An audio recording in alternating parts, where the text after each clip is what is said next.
presentaciones en el foro, las hagan a la brevedad, y en esta cuarta unidad ustedes van a realizar una presentación en PowerPoint, donde ustedes van a describir la pobreza que ustedes pueden ver y observar dentro de su comunidad.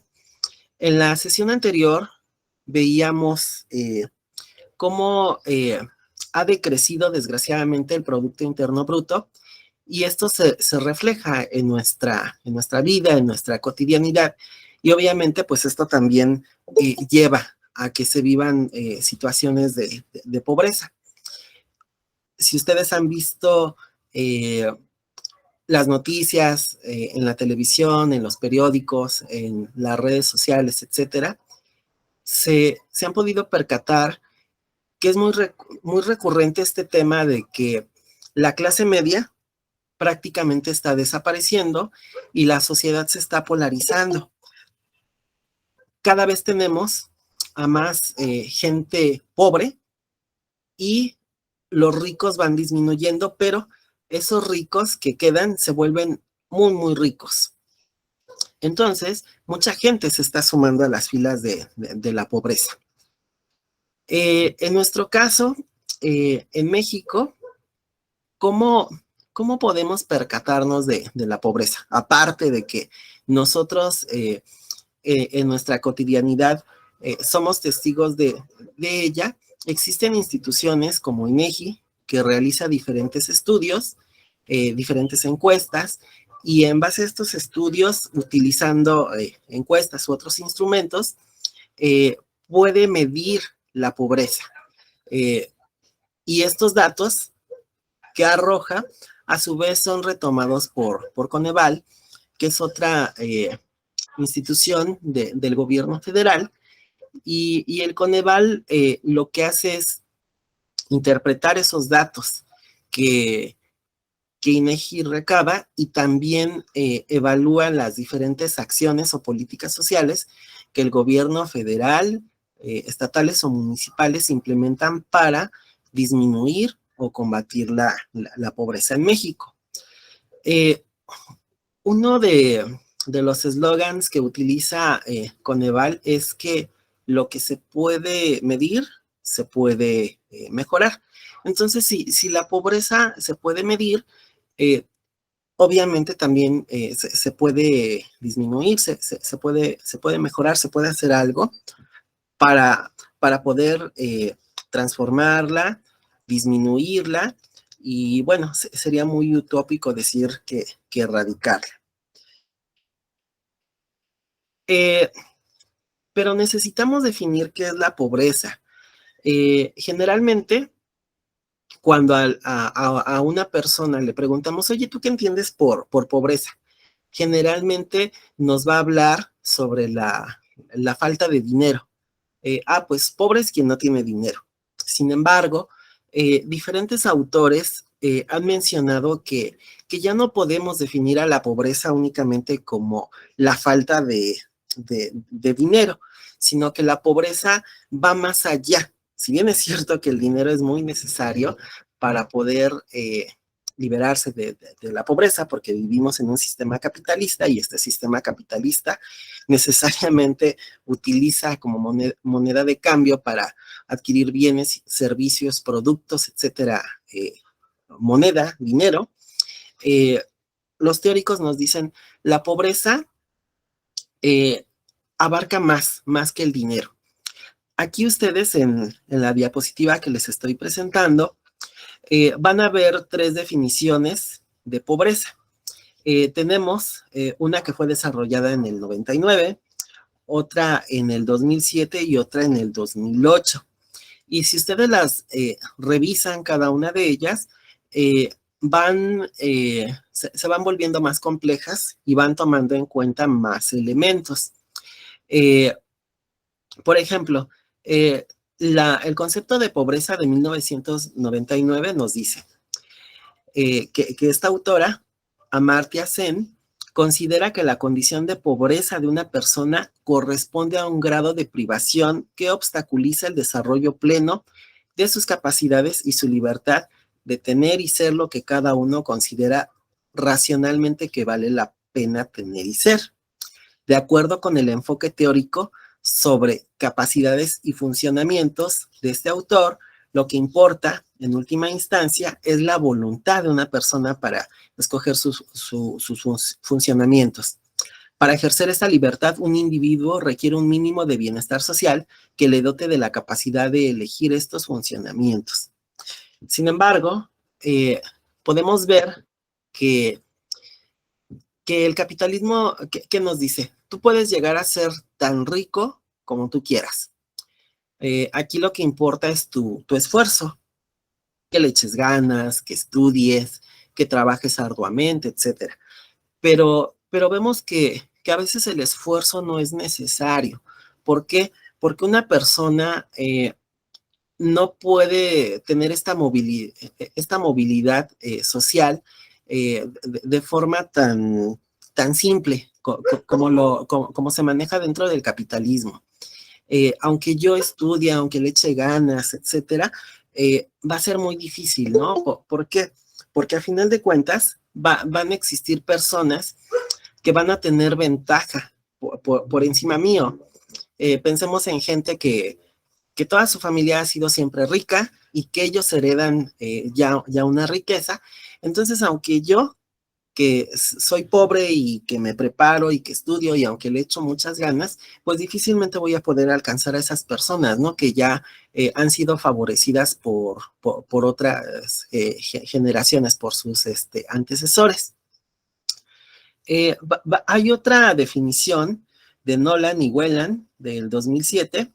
Ellos han destacado que, aunque conceptualmente la mejor forma de entender la pobreza es como fenómeno multidimensional, ello no significa que los pobres solo buscan ser identificados a partir de métodos multidimensionales o que identificar a los pobres con un procedimiento unidimensional. Por ejemplo, el ingreso implica que la concepción del fenómeno y las políticas contra la pobreza tengan que limitarse a la dimensión del ingreso, es decir, al dinero que recibe una persona. En esta perspectiva, la necesidad de un enfoque multidimensional de medición de la pobreza es un asunto empírico más que algo que pueda deducirse del carácter multidimensional del concepto. Entonces, regresamos a lo mismo. No podemos medir la pobreza únicamente utilizando una variable como son los ingresos. Aunque este autor ya nos dice, no solamente podemos enfocarnos en una variable, sino tenemos que abarcar muchas variables, no logra totalmente desarrollar el concepto. Es en 2008 cuando Nanak, otro autor, nos dice ya de forma más específica y más madurada este concepto de pobreza. Indica que actualmente la pobreza se define como una condición humana que refleja fallas en muchas dimensiones de la vida. Aquí ya retoma la parte de las dimensiones y nos dice que es una condición humana. Esto es muy importante, porque a veces cuando hablamos de pobreza, a veces solemos utilizar datos estadísticos y no nos damos cuenta que no son números sobre lo que estamos hablando, sino que son seres humanos, son personas que están viviendo la pobreza, que tienen una condición de pobreza y que la están viviendo, ¿no? De una u otra forma, algunos de forma más agresiva, otros de forma a lo mejor más sobrellevadera, etcétera. Pero él aquí nos dice que la pobreza abarca diferentes dimensiones como hambre, enfermedades, nutrición, desempleo, vivienda inadecuada, falta de educación, vulnerabilidad, desempoderamiento y exclusión social, etcétera. Entonces, la pobreza ya no la vamos a poder entender desde este enfoque unidimensional, donde solamente se hablaba de pobres que no tienen dinero, sino que vamos a empezar a hablar desde un enfoque multidimensional, donde vamos a ver que una persona puede estar en pobreza y puede vivir la pobreza desde diferentes frentes, desde diferentes ángulos, no solamente porque le falte el dinero, sino porque le puede faltar educación, le pueden faltar servicios básicos, le puede faltar su seguridad social, empoderamiento, etcétera, etcétera. En esta imagen que les estoy presentando, tendríamos algunos conceptos que, que definen todas esas dimensiones de la pobreza.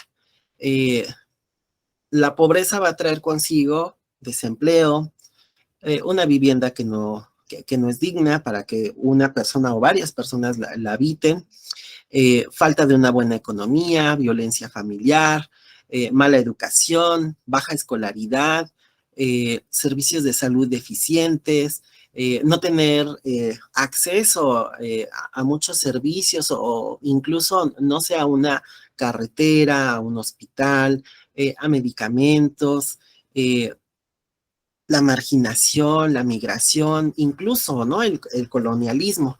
Mucha gente también se va volviendo pobre porque vivimos en un mundo globalizado y esta globalización lleva a que también vayamos perdiendo esa identidad, ¿no? Ya no vamos teniendo una identidad propia y nos van colonizando otras potencias y esto también ¿a qué nos va a llevar? Pues a la ignorancia, a la violencia, al subempleo, a la insalubridad, etcétera, etcétera. Entonces, ustedes pueden ver que la pobreza va a tener diferentes rostros, diferentes ángulos y se va a vivir de manera distinta en cada contexto. Es por eso que en el trabajo que se les está solicitando, en la experiencia de aprendizaje de esta unidad, se les pide que ustedes en su comunidad en la que ustedes viven, identifiquen, ¿no? La pobreza, cómo se vive, de qué manera se vive.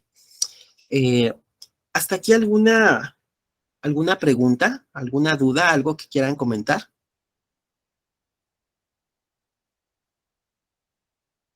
No, todo bien, profesor, gracias. Bueno, el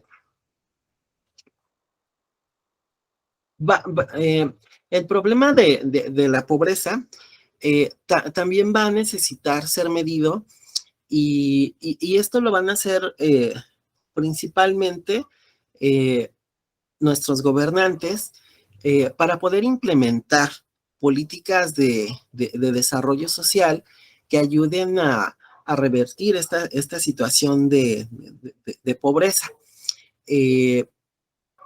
No sé si ustedes recuerdan que antes la Secretaría lo que hoy es la Secretaría de Bienestar, anteriormente era la Secretaría de Desarrollo Social, y, y cuando se crea esta secretaría, se van eh, a convocar a diferentes expertos para que ellos desarrollen una metodología para poder medir la pobreza y que a partir de esto se puedan identificar las zonas que van a ser prioritarias para combatir la pobreza en México. Anteriormente, otros presidentes en otros sexenios habían implementado otras políticas públicas e incluso todavía ustedes pueden encontrar placas, ¿no? De esas políticas públicas que tenían como finalidad combatir la pobreza. Seguramente ustedes recuerdan, por ejemplo, Salinas pavimentó muchas calles, hizo mucha obra pública y sus placas decían solidaridad, ¿no? Bueno, probablemente muchos de ustedes sean muy jóvenes, pero si preguntan con su papá o con algún familiar, les van a decir, sí, en tal sexenio se utilizaba el eslogan de solidaridad, el de progresa, etcétera, etcétera. Y eran programas o políticas públicas eh, que se buscaba implementar para ir disminuyendo la pobreza, aunque hemos visto pues que no funcionaron del todo, porque la pobreza en lugar de ir disminuyendo se va volviendo más cruda, ¿no? En nuestra realidad. Estas instituciones encargadas de medir la pobreza también se dieron a la tarea de buscar qué grupos en específico de la población viven la pobreza de manera más agresiva. Y llegaron a la conclusión de que van a ser estos 5 grupos que ustedes ven en la pantalla, los que viven la pobreza de manera más extrema. En primer lugar, las niñas. Y posteriormente los niños y luego los adolescentes. Vale la pena recalcar que quienes viven de manera más extrema la pobreza son las niñas, principalmente por toda esta cultura que tenemos en México y en gran parte del mundo, donde se quita valor a lo femenino. Para muchas familias es una desgracia tener una niña, o no causa la misma alegría o gusto que cuando nace un niño. En nuestro caso en específico, tenemos expresiones muy cotidianas como de, otra niña más, no hay que mandarla a la escuela porque allá la van a mantener, las niñas solamente vienen a sufrir, etcétera, etcétera. Entonces las niñas van a vivir la pobreza de forma más agresiva en nuestro país. Es por eso que muchas de las políticas públicas que se han implementado han priorizado a las niñas. Pensemos tan solo en el programa que desarrollaron los gobiernos panistas, Vicente Fox, Felipe Calderón, e incluso todavía lo conservó Enrique Peña Nieto, el de oportunidades, donde se les otorgaba un apoyo económico a las familias, pero a las niñas en específico les llegaba un apoyo extra. Pero para esto, la mamá o el tutor o la tutora tenía que comprobar que esa niña asistía a la escuela, que esa niña iba a su servicio médico, etcétera, etcétera, de forma que se garantizara, ¿no? Que esa niña fuera adquiriendo mayores habilidades para hacer frente a la pobreza y en un futuro inmediato transformarlo. Hay comunidades, ¿no? Donde igual, seguramente ustedes han escuchado de ellas, donde existen grandes concentraciones de gente pobre y se prioriza quién va a comer. Los adultos escogen entre quién come, el niño o la niña. Y tienen tan arraigado, incluso hasta tienen interiorizado en las niñas que ellas prefieren de manera voluntaria darle sus alimentos a su hermanito, sea más grande o sea más pequeño. Entonces, acciones como estas nos dejan ver, ¿no? La vulnerabilidad a la que están sometidas las niñas. También tomemos en cuenta que en muchas comunidades se siguen vendiendo a las niñas para matrimonios forzados. Hay niñas que apenas tienen 10, 11 años y ya fueron vendidas. Muchas han sufrido abusos sexuales, no solamente por quien las compró, ¿no? A veces quien las compra es el papá para un hijo, pero dice, bueno, yo la compré para mi hijo, pero pues, como yo la compré, pues me siento también con el derecho, ¿no? De violentar su cuerpo. Por eso que se dan todas estas violaciones, incestos, etcétera. Seguramente en meses pasados ustedes escucharon estas noticias donde en uno de los municipios de Guerrero se llevó a la cárcel a una niña con sus papás porque a la niña la iban a casar a la fuerza, la niña se escapó, los papás que la compraron fueron a reclamar su dinero y pues, los policías de la comunidad fueron, apresaron a la niña y a los papás. Se hizo ahí una noticia viral y pues se vio que las mismas autoridades, ¿no? de este municipio estaban fomentando esa violencia, ¿no? Estaban ejerciendo doble violencia. Ya había sido violentada por su familia al ser vendida y ahora era violentada también por las autoridades, ¿no? Y aparte de eso, pues exhibida, ¿no? A nivel nacional. Y como pues como muchas historias, ¿no? De las que no nos enteramos, aunado a que nuestro país está catalogado como un país de turismo sexual. A nuestro país llegan muchísimos turistas sexuales, asiáticos, europeos, eh, norteamericanos, etcétera, etcétera, y vienen en específico a un turismo, pero no un turismo sano, por así decirlo, ¿no? Sino que vienen por un turismo sexual, porque saben que aquí se puede tener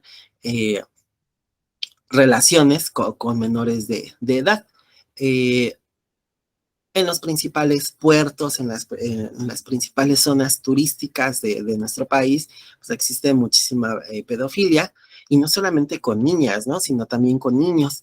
Basta que ustedes se den una vuelta, ¿no? Aquí en la Ciudad de México, por estas colonias que son características de prostitución, La Merced, Anillo de Circunvalación, etcétera, y a veces de forma despectiva decimos, es que ahí existen, pues, están personas, ¿no? Prostituyéndose. Pero si nos detenemos a observar detenidamente, muchas de estas mujeres aún tienen su cara de niñas, de adolescentes, y están ahí no por gusto, sino que muchas de ellas pues, son amenazadas, son robadas de sus comunidades, muchas de ellas sus padrotes las embarazan, les retienen a los hijos y los utilizan como un chantaje para que ellas trabajen. Si en algún momento tienen la oportunidad de leer un libro de Marta Lamas, eh, es impresionante, ¿no? Lo que ella nos narra de cómo se vive, ¿no? Pues esta venta, ¿no? Del cuerpo. También hay un libro de un sacerdote, se llama El Padre Chinchachoma, era muy famoso antes, se llama Mis 7 amadas mujeres públicas, y era un sacerdote que oficiaba misa ahí en español de él, que oficiaba misa ahí en la zona de la Merced, y él habla, ¿no? Cómo vivían estas mujeres públicas, ¿no?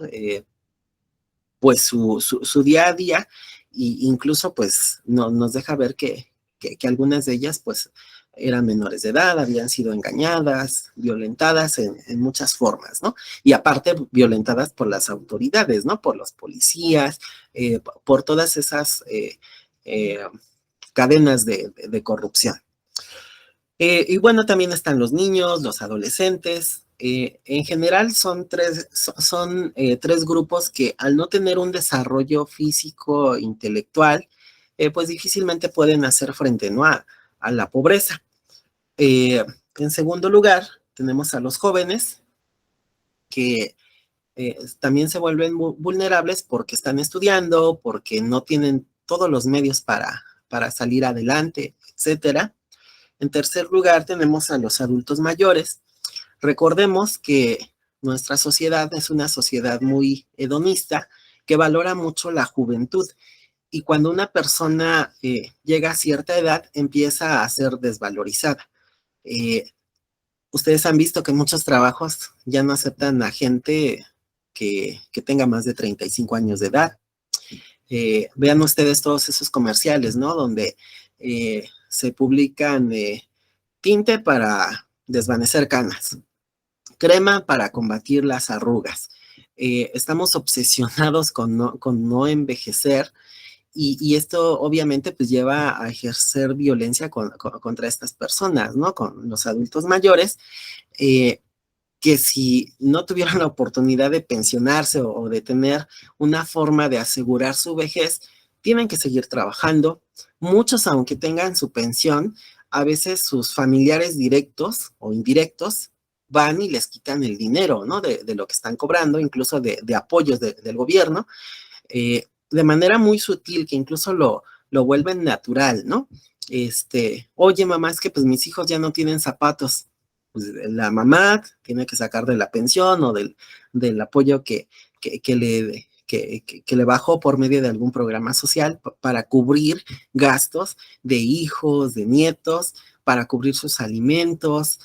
Muchos adultos mayores son despojados de sus viviendas por sus propios hijos, por sus propios familiares.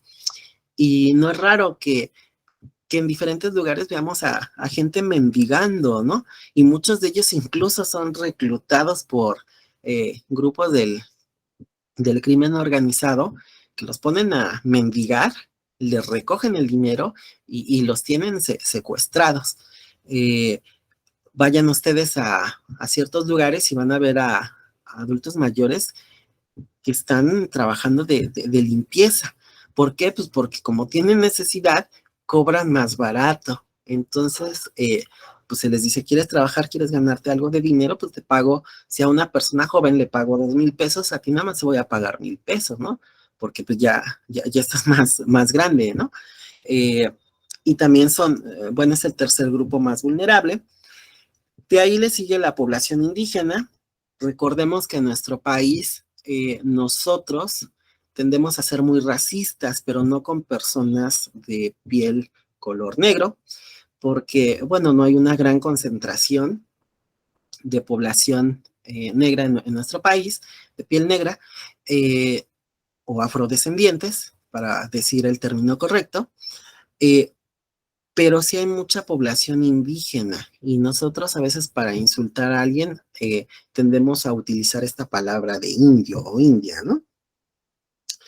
Y esto ha vuelto pues muy vulnerables a estas personas que tienen que salir de sus comunidades para ir a otras comunidades, principalmente en las ciudades, y al no hablar bien el español, al traer un dialecto, una lengua indígena, pues no logran insertarse de manera correcta algún trabajo o trabajan en trabajos más pesados y también son muy vulnerables porque a veces llegan a caer en vicios, ¿no? Pensemos en gente que luego la vemos mendigando, tocando instrumentos o vendiendo muebles. Y a veces uno dice, ay, no, pues no le va tan mal.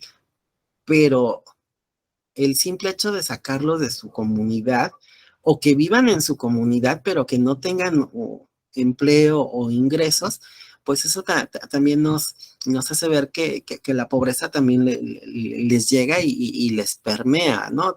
De manera inminente. Y en último lugar, tenemos a personas con discapacidad.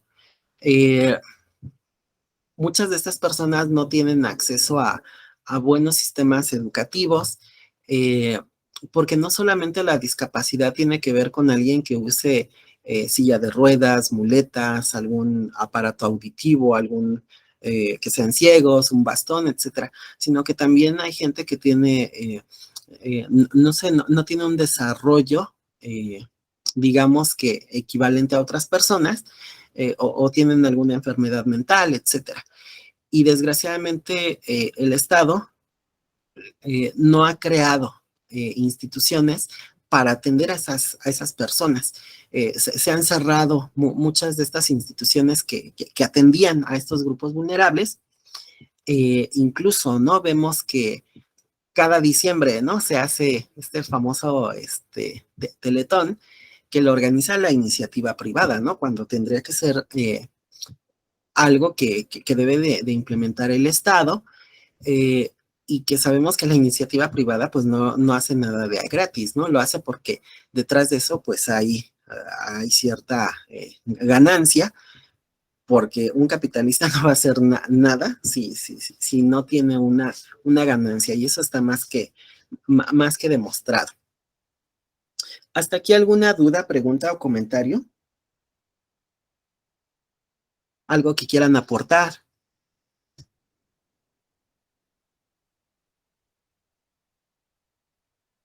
¿No? Bueno, está bien. Aquí tenemos algunas láminas que nos presenta Coneval, que nos ayudan a reflexionar, aunque no están muy actualizadas, son del 2014, pero la situación desgraciadamente no ha cambiado, incluso se ha agravado más por esta situación de la pandemia. La pandemia hizo que mucha gente se sumara a las filas de la pobreza. La pandemia hizo que muchos niños niñas o adolescentes perdieran a su papá o a su mamá, que era la fuente de sus ingresos, y que si vivían de manera limitada, se sumaran a la pobreza. Aquí tenemos, por ejemplo, nos dice Coneval que en 2014, 1 de cada 2 niños, niñas y adolescentes en México era pobre. O sea, si juntábamos a 2 niños o niñas, uno de esos 2 era pobre.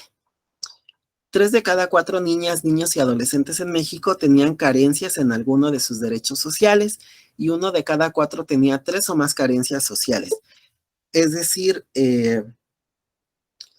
o no tenían una seguridad social, o les hacía falta agua, drenaje, o no estaban comiendo de manera adecuada. También nos dice que 3 de cada 10 personas de 0 a 17 años en México eran vulnerables por carencias sociales o por ingresos. Carencias sociales son no tener acceso a servicios médicos, no tener alumbrado público, drenaje, agua, o no tener dinero en efectivo para comprar productos y servicios. La población infantil y adolescente sufría con más frecuencia la experiencia de pobreza que aquella de otros grupos de edad, principalmente porque, pues no sé, ¿no? A lo mejor alguien de 17, 18 años de edad ya se puede emplear, tiene más capacidad física, mental, intelectual para poder generar ingresos, a diferencia de un niño de 2, 3, 5 años, 7 años, ¿no? Que no se ha desarrollado físicamente, no tiene las capacidades intelectuales, etcétera.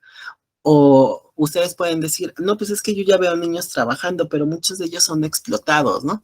El caso de niños que ustedes los ven vendiendo dulces, hay alguien que los está cuidando desde atrás, o niños que andan limpiando zapatos, o pidiendo comida en los restaurantes, pues obviamente, ¿no? Hay alguien que los está vigilando, a un adulto, y que obtiene ganancias de ellos.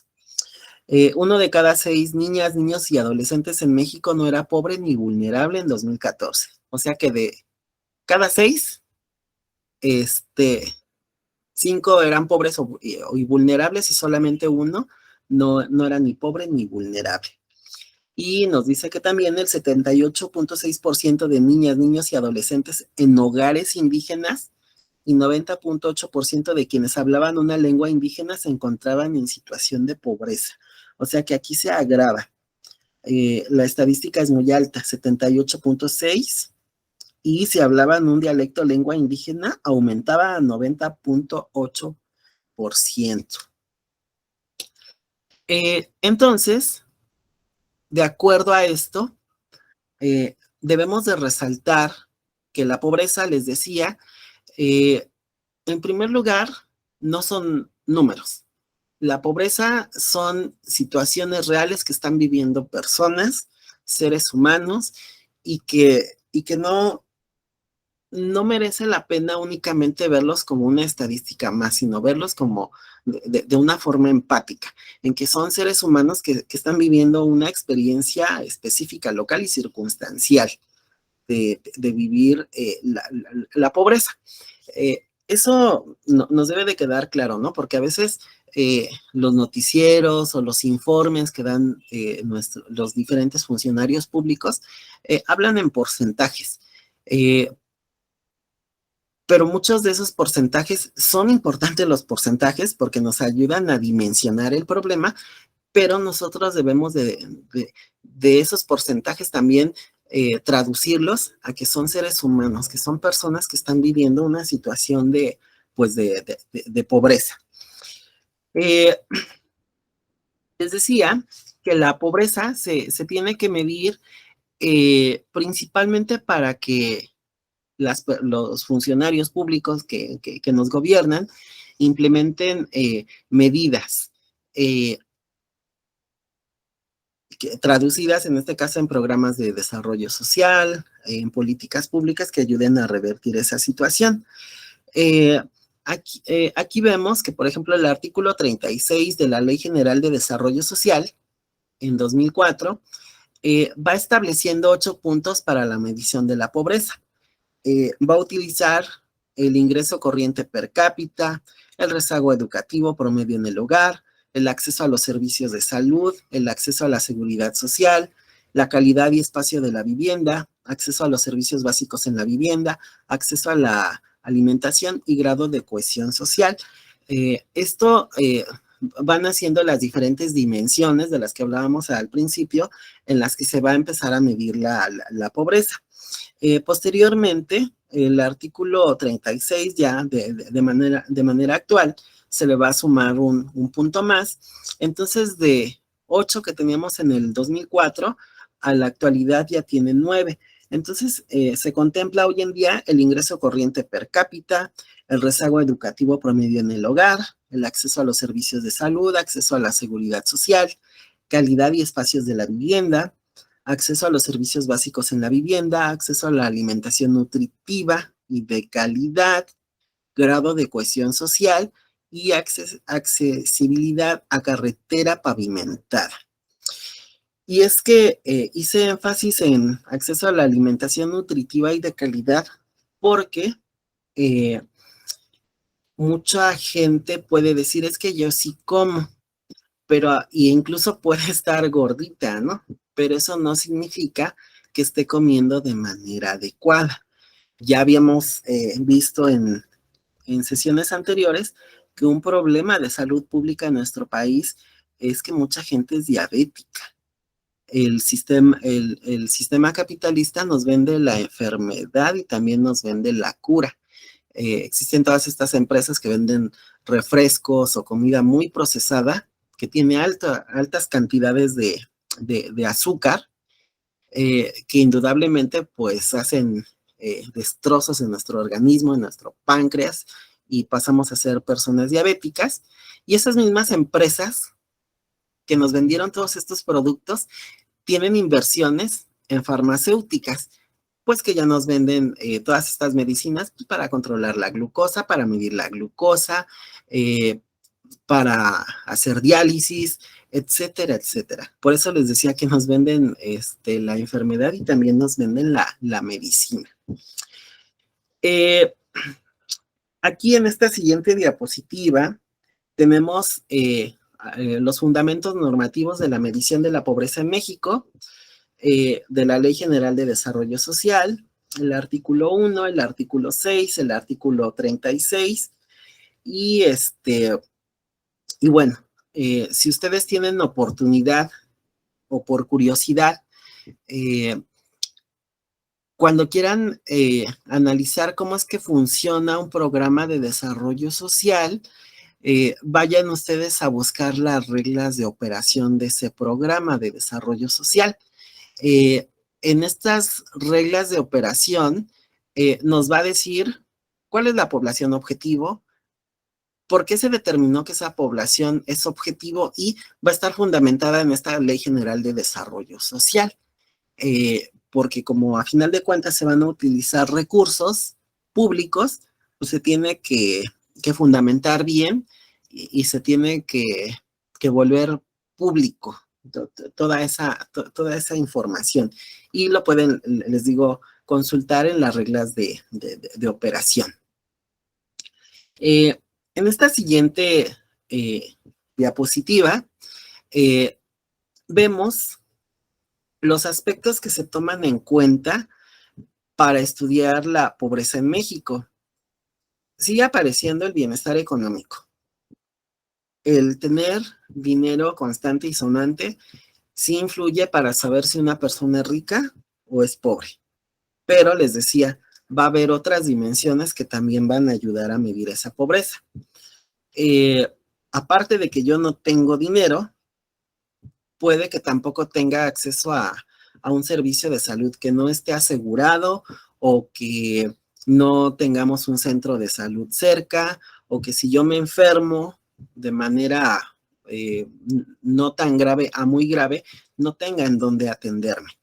Ustedes han visto cómo muchas mujeres han dado a luz afuera de hospitales porque no hay camas disponibles o que por ser indígenas no las quieren aceptar en el centro de salud y ahí en el patio, ¿no? Terminan dando a luz.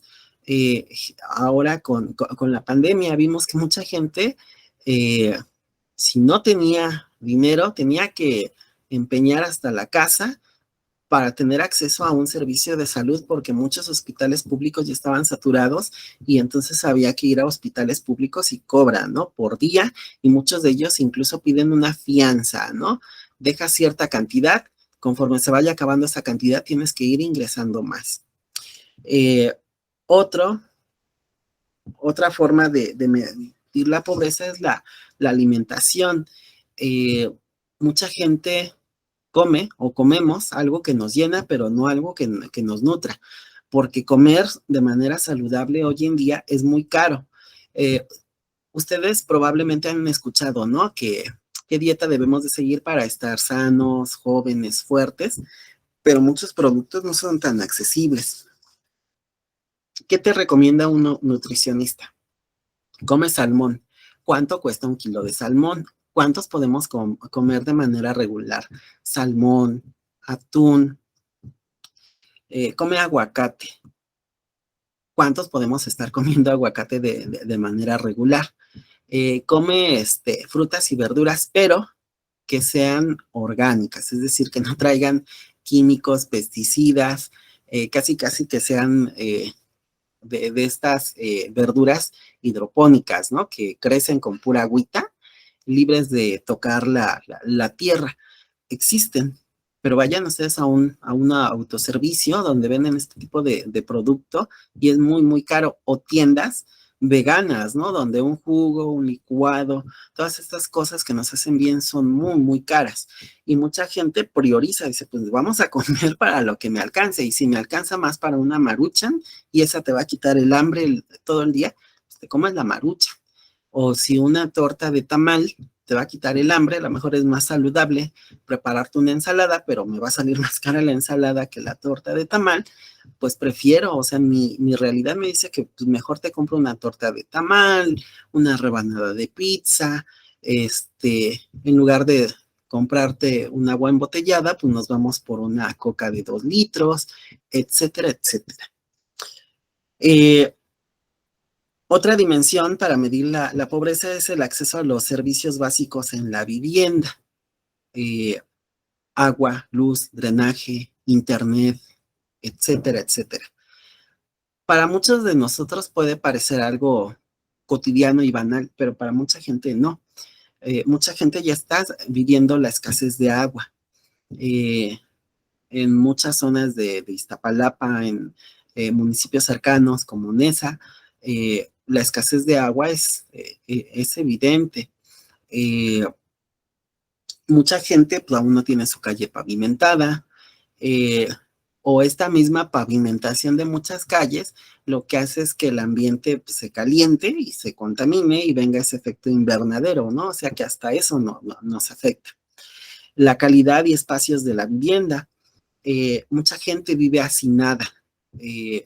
Como no hay ingresos suficientes, se quedan a vivir, se casan y se quedan a vivir en la casa de sus papás, o incluso los abuelitos le dieron casa a los papás tuvieron hijos y ahora los nietos también viven en la casa de los abuelos, y se genera toda una cadena de violencia, ¿no? A los adultos mayores, que son los dueños de la casa, se les dice, pues, ¿sabes qué? Pues quédate ya nada más en un cuarto, ¿no? Porque nosotros somos jóvenes y necesitamos todo el espacio. Eh, Se vive de manera amontonada. A eso se le llama hacinamiento, cuando no hay privacidad, cuando ocupamos muy pocos metros cuadrados o tenemos que compartir, o en un cuarto está nuestra cama y también está la cama de nuestros papás, y también el hermano o hermana que ya se casó, ahí también duerme, y se dan situaciones que los psicólogos han estudiado, ¿no? Que la gente entre más amontonada viva por esta cuestión de hacinamiento, tiende a ser más violenta. En estas viviendas tiende a darse mucho violaciones, porque como no hay una privacidad, pues no sé, el familiar varón ya observó a la jovencita o a la cuñada, la prima, la hermana, cuestiones de incesto, y pues eh, se dan estas situaciones, ¿no? La seguridad social, cuántos realmente se van a pensionar, cuántos se van a poder jubilar, cuántos van a poder comprar un departamento o una casa. cada vez los trabajos no te dan antigüedad, te hacen firmar por contrato cada 3, cada 6 meses para que no hagas antigüedad. No puedes juntar puntos para comprarte tu casa, tu departamento, los créditos se vuelven inaccesibles, mucha gente no se va a pensionar, no se va a jubilar, mucha gente que ya está a punto de jubilarse o pensionarse la corren antes de tiempo y eso suma a la pobreza. Y la educación. La educación a veces o no podemos tener acceso a una educación o el mismo sistema educativo no nos da las herramientas necesarias para que nosotros tengamos habilidades y podamos competir con otras personas de nuestra edad de otras escuelas. ¿Cuántas personas saben leer, pero no tienen la capacidad de abstraer o comprender lo que están leyendo? ¿Cuántas personas no saben multiplicar, sumar, dividir o restar? ¿Cuántas personas no se saben los números romanos? ¿Cuántas personas no tienen el hábito de la lectura? Eso también es parte de la pobreza. Y es parte también del sistema capitalista, ¿no? Que a final de cuentas lo que busca es distraernos de lo importante para volvernos consumidores, ¿no? En lugar de leer, pues nos pasamos mucho tiempo en las redes sociales. En lugar de saber multiplicar, dividir, restar, pues sacamos el celular y ahí hacemos nuestras operaciones. Se han publicado diferentes artículos donde mencionan que la gente que es rica, realmente rica, estos grandes empresarios, están mandando a sus hijos a escuelas donde no les permiten usar el celular y donde los ponen a hacer sumas, restas, multiplicaciones, divisiones, etcétera, etcétera, de manera tradicional. ¿Por qué? Porque dicen estas personas, yo tengo mucho dinero, se lo voy a heredar a mis hijos, y yo no quiero que mis hijos vayan a perder su fortuna. ¿Por qué? Porque no saben hacer operaciones básicas, porque necesitan auxiliarse de una calculadora, de una computadora, de algún dispositivo. Yo necesito que sí, sepan usar ese dispositivo, pero que lo sepan hacer mentalmente, ¿no? Cuando ustedes han ido tan solo, ¿no? A alguna tienda, a algún tianguis, algún mercado sobre ruedas, han visto que mucha gente hace las operaciones mentales, ¿no? A 20 de la cebolla, 30 de las manzanas, 3 del cilantro, etcétera. Y es impresionante cómo hacen sumas, multiplicaciones, divisiones, restas. Y muchos niños o adolescentes que están en la primaria o en la secundaria, le pregunta a uno las tablas de multiplicar, no se las saben. Y ya no eso, ¿no? Haz la multiplicación ahora, hazme la comprobación. No sé qué es la comprobación, ¿no? Y se los digo porque yo lo he vivido y seguramente ustedes también lo han visto. Entonces también no tener estos conocimientos básicos de educación también suma a la pobreza. ¿Hasta aquí alguna duda, pregunta, comentario? ¿Algo que quieran aportar?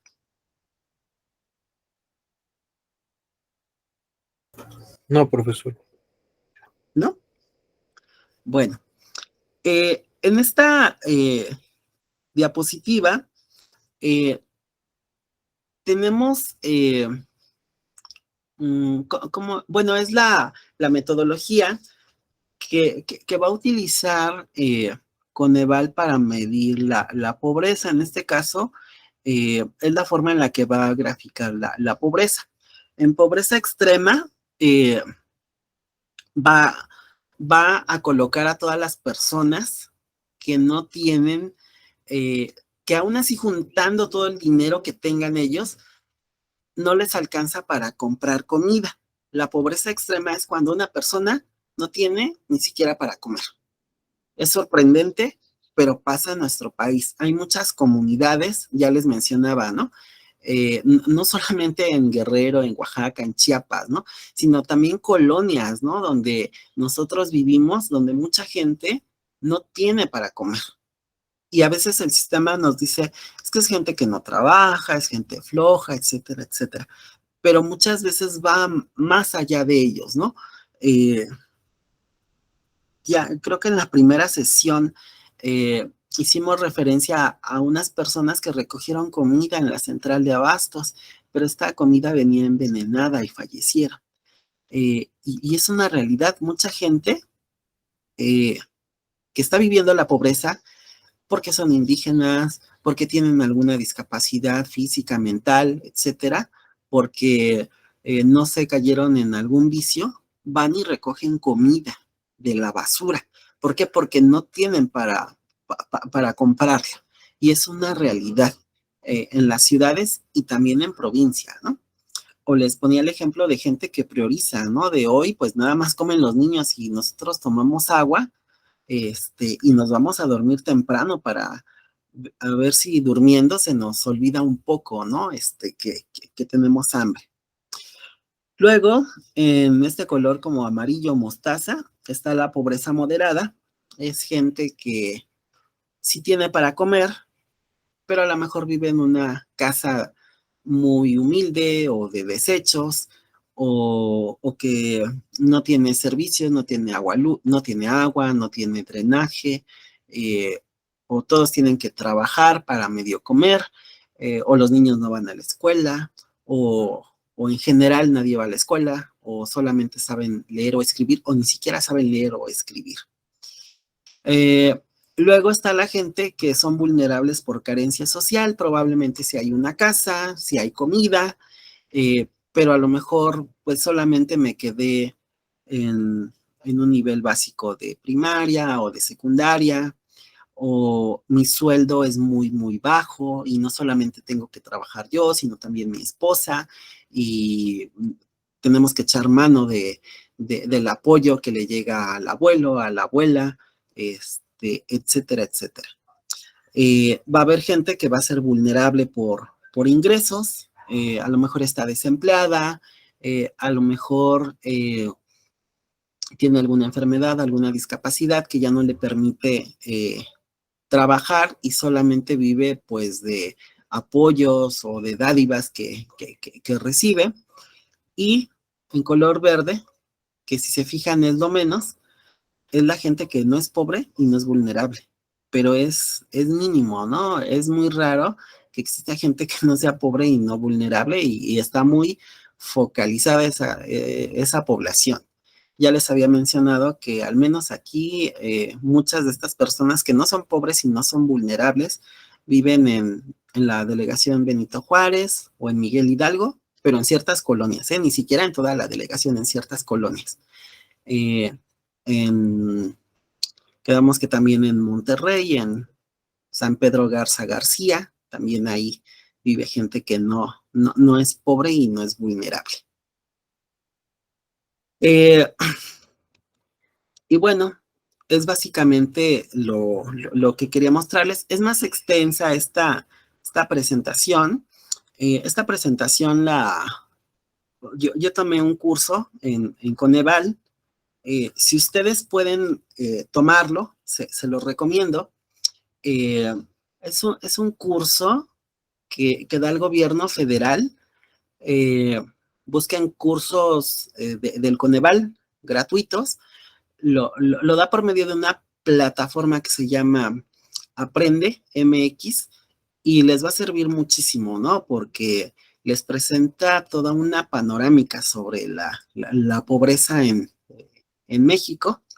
Yo estudié este tema en la licenciatura en sociología y en la maestría, pero tomé un curso en específico con Coneval y la verdad es que eh, es muy impactante todo lo que nos presenta, principalmente porque nos vuelve sensibles, ¿no? Ante una realidad que a veces no queremos ver y que está ahí y la hemos naturalizado. A veces, vemos a gente pobre en nuestra colonia, gente que está mendigando, gente que está recogiendo PET incluso hay gente que está recogiendo PET y se pelea con otras personas, ¿no? Que están recogiendo PET, y es por esta cuestión de la pobreza.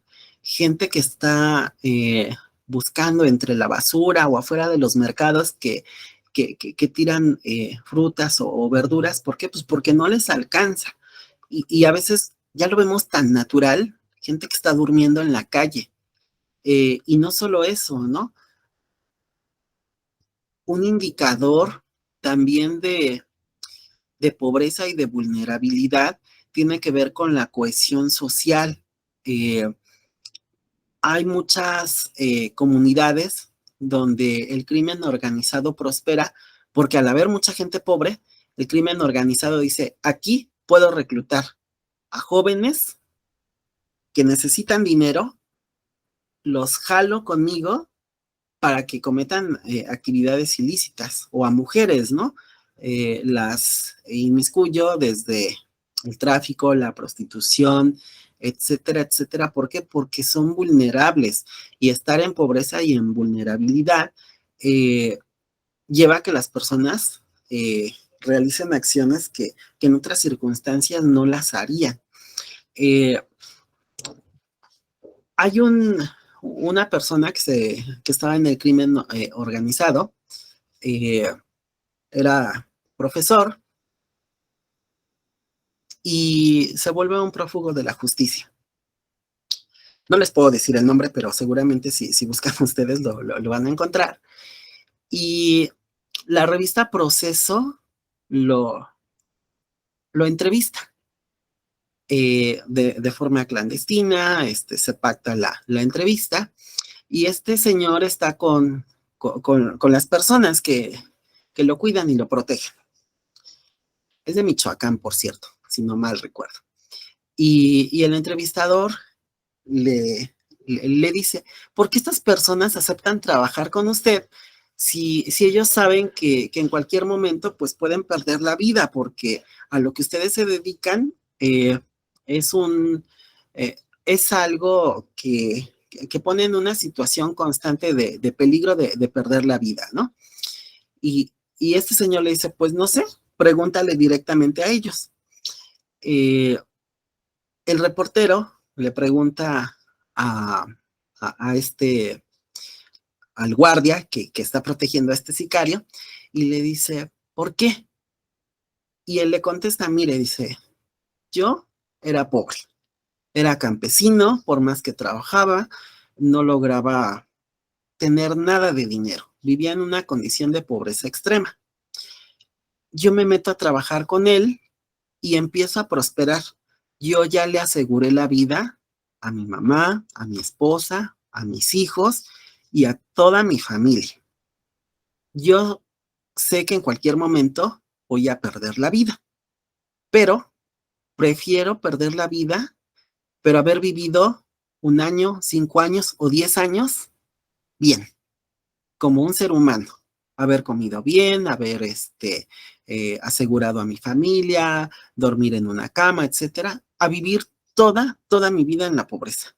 Y esa es una ideología que se le va metiendo a muchas personas, a muchos campesinos, a muchos jóvenes, que dicen, sí, voy a vivir 5 o 10 años, pero los voy a vivir bien, los voy a vivir contento, gastando dinero, etcétera, etcétera.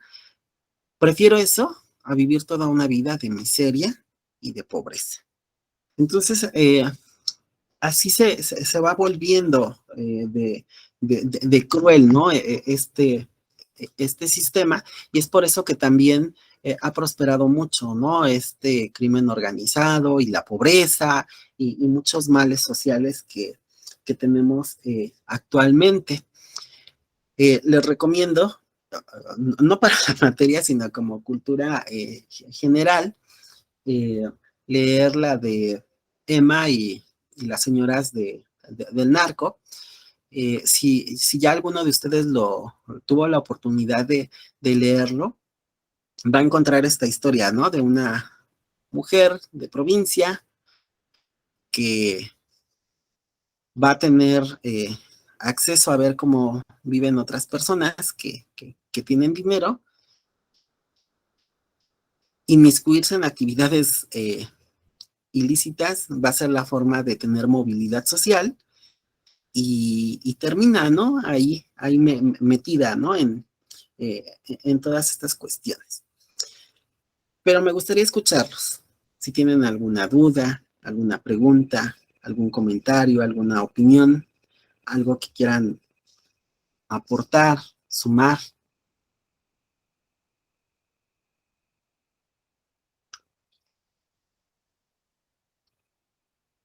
¿No? ¿Por qué tan callados?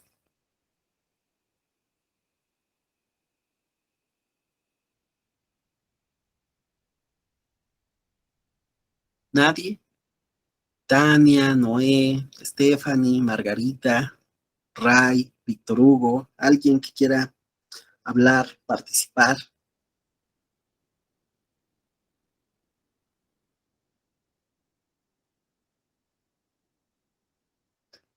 ¿No? No, profe, ninguna duda. Bueno, espero haberlos dejado reflexionando, por eso que no quieran participar. De favor, los que falten de anotar su nombre completo y su grupo en el chat, háganlo antes de despedirnos. No sé si ya tuvieron oportunidad de revisar las actividades que están programadas para esta cuarta entrega. Si tienen alguna duda, alguna pregunta, algún comentario.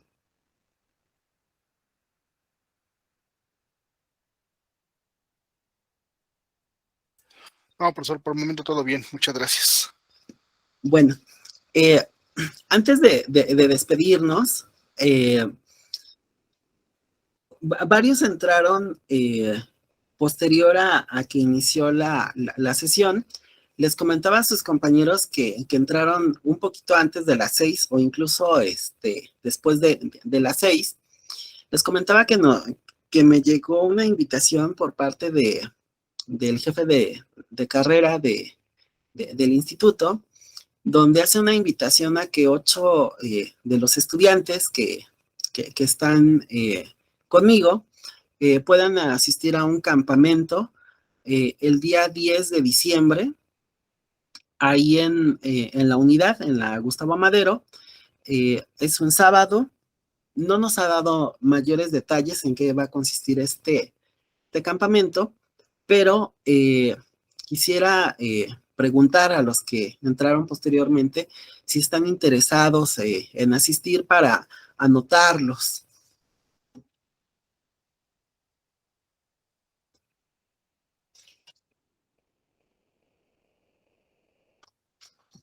Alguien que quiera asistir a este campamento. Habíamos, recuérdenme, Tania dijo que ella podía, sí podía asistir, ¿verdad?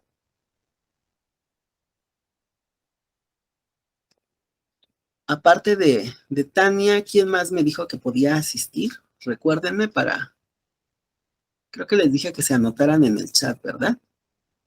Pero alguien más, Margarita también dijo que podía asistir.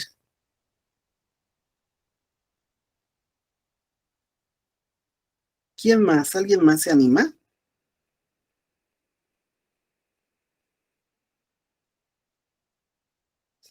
¿No? Bueno, miren que son pocas las actividades presenciales, entonces estaría perfecto que se animaran a asistir. Pero bueno, sé que también muchos de ustedes tienen actividades, trabajo u otras situaciones que no les permiten asistir. Si no hubiese alguna otra duda, pregunta o comentario, les agradezco muchísimo su asistencia. Los invito a realizar sus actividades de la unidad 4 y si tienen ustedes actividades pendientes de las anteriores unidades, háganlas a la brevedad para que si hay algo que corregir, tengamos tiempo. igual sus participaciones en los foros. Recuerden que por cada unidad tenemos un foro y en cada foro se tienen que hacer un mínimo de 3 participaciones.